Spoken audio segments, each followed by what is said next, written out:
Look at this. It's a piece of paper. It's cotton and linen blend technically. It has no nutritional value. You can't live in it. You can't drive it. If you were stranded on a desert island, this would be excellent kindling for a fire and absolutely nothing else. Yet you wake up every morning, sit in traffic, tolerate your boss, and trade the limited hours of your one and only life to get more of these. Why? Because you believe it has value. And because the guy selling you coffee believes it has value. And the government demanding your taxes definitely believes it has value. It's a shared hallucination, a mass delusion, and it works. Mostly. But here is the uncomfortable truth that nobody told you in school. This paper, it's not money, it's currency. And there is a massive difference. Money must be a store of value. This thing, it has lost 97% of its value since the Federal Reserve was created in 1913. If your car lost 97% of its parts, you wouldn't call it a car anymore, you'd call it a pile of scrap metal. Welcome to the global economy. It's a complex, interconnected $300 trillion machine designed to do exactly one thing. Transfer wealth from you, the saver, to them, the printers. Today, we are going to tear down the curtain. We are going to explain exactly where money comes from. Spoiler, it comes from nowhere. How banks create debt out of thin air, and why the price of your groceries isn't going up. The value of your money is going down. Buckle up. We are explaining the entire financial system fast.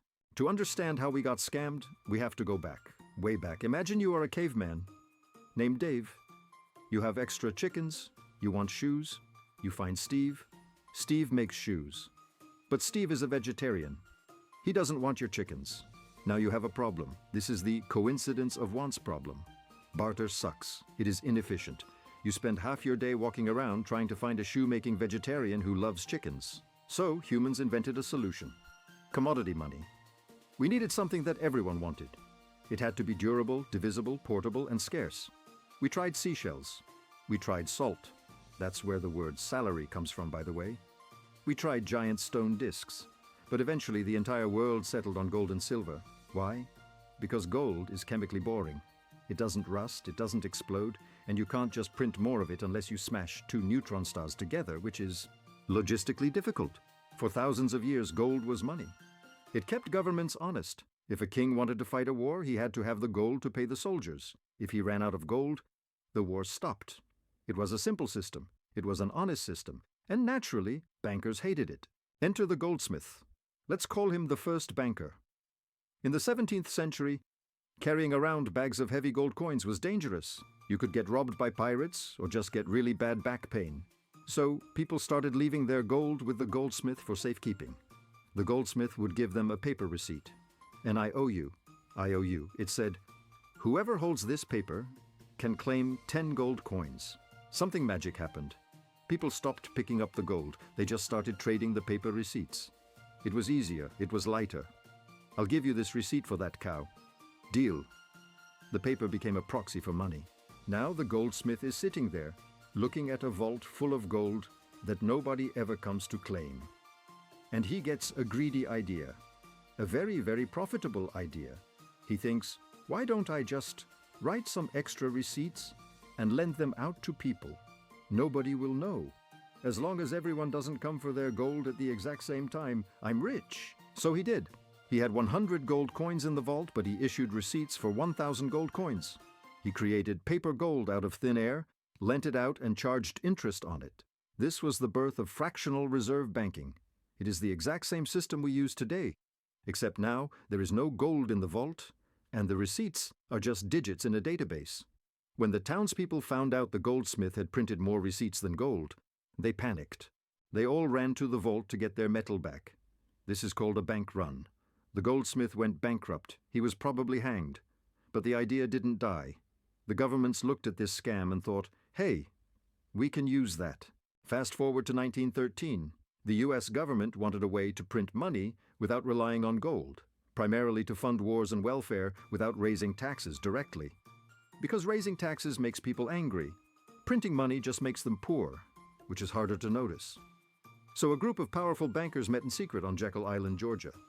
They drafted the legislation for the Federal Reserve. Let's clear up a misconception right now. The Federal Reserve is not federal. It has no reserves, and it is not a bank in the way you think. It is a private institution granted a monopoly on the currency supply by the Congress. Here is how money is born in our modern system. It is a magic trick in 3 steps. Step 1, the IOU. The government spends more than it taxes, which is always. It needs cash, so the Treasury creates a bond. A bond is just a fancy IOU. It says, loan us $1 billion and we promise to pay you back with interest. Step 2, the magic printer. The Federal Reserve says, I'll buy that bond. But wait, where does the Fed get the money to buy the bond? Does it have a savings account? Did it work overtime at McDonald's? No. It opens a spreadsheet on a computer, and it types the number $1,000. That's it. It creates the money out of nothing. It swaps this newly typed money for the government's bond. Step 3, the injection. The government takes this new cash and spends it.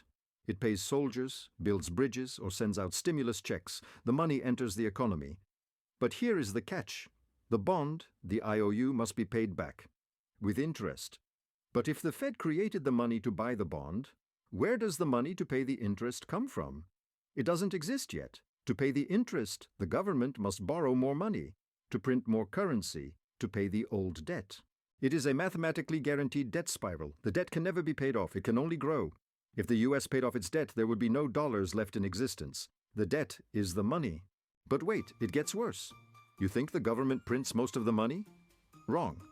The government and the Fed only create the base money, M0. The real flood of money comes from your local bank, commercial banks. Remember the goldsmith?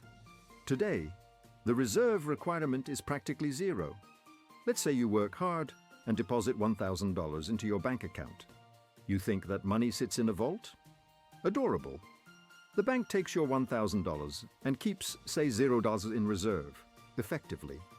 They lend the full $1,000 to Dave, who wants to buy a used car.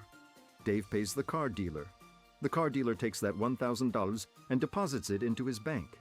Now his bank sees a $1,000 deposit. They lend that $1,000 out to Sarah to renovate her kitchen. Sarah pays the contractor. The contractor deposits $1,000 into his bank. Do you see what's happening? The original $1,000 is still in your account. You see it on your app. But it's also in the dealer's account and the contractor's account. The banks have multiplied your money. They created new digital currency every time they made a loan. About 97% of all money in circulation today was created by commercial banks when someone signed a loan document. Money is debt. When you take out a mortgage, the bank doesn't lend you other people's money. They type numbers into your account. They create that money the moment you sign. And when you pay off the loan, that money disappears. It is destroyed. This is why the economy creates booms and busts. When everyone is borrowing, money is being created. Boom time, prices go up. Everyone feels rich. When people stop borrowing and start paying off debt, money is destroyed. The money supply shrinks. Recession, deflation, panic. The system requires constant growth of debt just to stay alive. It's a shark that dies if it stops swimming. Speaking of swimming with sharks, if you want to survive in these infested waters, do yourself a favor and hit that subscribe button. It's the only investment you can make today that is guaranteed to have zero inflation. I can't promise you a government bailout, but I can promise you the truth. Done? Good. Now let's talk about how they steal your money while you sleep. So why should you care? Okay, so they print money. Who cares? I have a job. You should care because of inflation.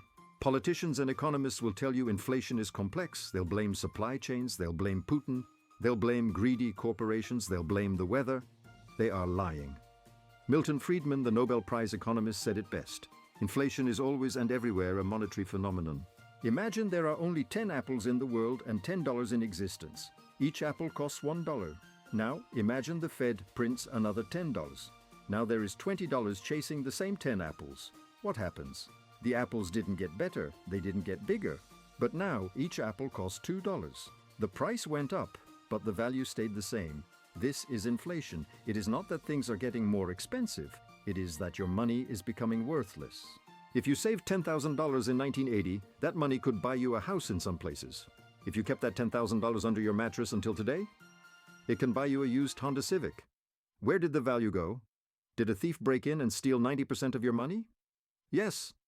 The thief is the central bank. Inflation is a hidden tax. It steals the value of your labor without the government ever having to pass a tax law. It punishes savers. It rewards debtors. If you are rich and own assets, stocks, real estate, gold, inflation makes you richer because the price of your assets goes up with the money supply. If you are poor or middle class, and you work for wages and save in cash, you are running on a treadmill that is getting faster and faster. You work harder just to stay in the same place. This is the root cause of the massive wealth gap we see today. It's not just capitalism, it's cronk capitalism, fueled by easy money. So, where does this end? History tells us exactly where it ends. We have seen this movie before. Rome clipped their coins. The Weimar Republic printed marks until people used them as wallpaper. Zimbabwe, Venezuela, Lebanon. Every fiat currency in history, literally 100% of them, has eventually gone to zero. Why would the US dollar, or the euro, or the yen be any different? Human nature doesn't change. Politicians will always choose to print money rather than make difficult decisions. They will print to fund wars. They will print to fund pensions. They will print to bail out banks. And now we are in the late stages. The debt is so high that the government cannot afford to let interest rates rise too much, or the interest payments alone will bankrupt the country. So they must print more to pay the debt, which causes more inflation, which forces them to print more. It is a trap. This is why you see crypto.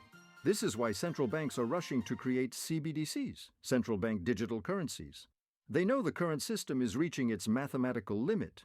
CBDCs are their solution. Programmable money. Money they can expire if you don't spend it fast enough. Money they can turn off if they don't like what you buy. It is the ultimate control, but it is also the ultimate sign of weakness. It means the old game is up. Okay, take a breath. I know. That was a lot. And it's kinda terrifying. You realize that the money in your pocket is essentially a coupon for a bankrupt country, printed by a private cartel, and its value is dissolving like cotton candy in the rain. So what do? You can't fix the system. The machine is too big. But you can protect yourself. Stop saving in cash. You need an emergency fund, yes, but your long-term savings cannot be in fiat currency. Own real assets, things the government cannot print. Real estate, profitable businesses, stocks, gold, commodities, and yes, maybe some Bitcoin, if you believe in digital scarcity. Educate yourself. The system relies on your ignorance. They bank on the fact that financial jargon is boring and confusing. Don't let it be. The economy isn't real. It's a game. And now that you know the rules, you might actually have a chance at winning it. Or at least you won't be the one holding the bag when the music stops. If you want to know exactly how to invest in a world where money is fake, or if you want me to deep dive into the dark history of the IRS next, smash that like button until it breaks. Subscribe so the algorithm feeds you truth instead of cat videos. And I'll see you in the next one. Don't let the inflation bugs bite.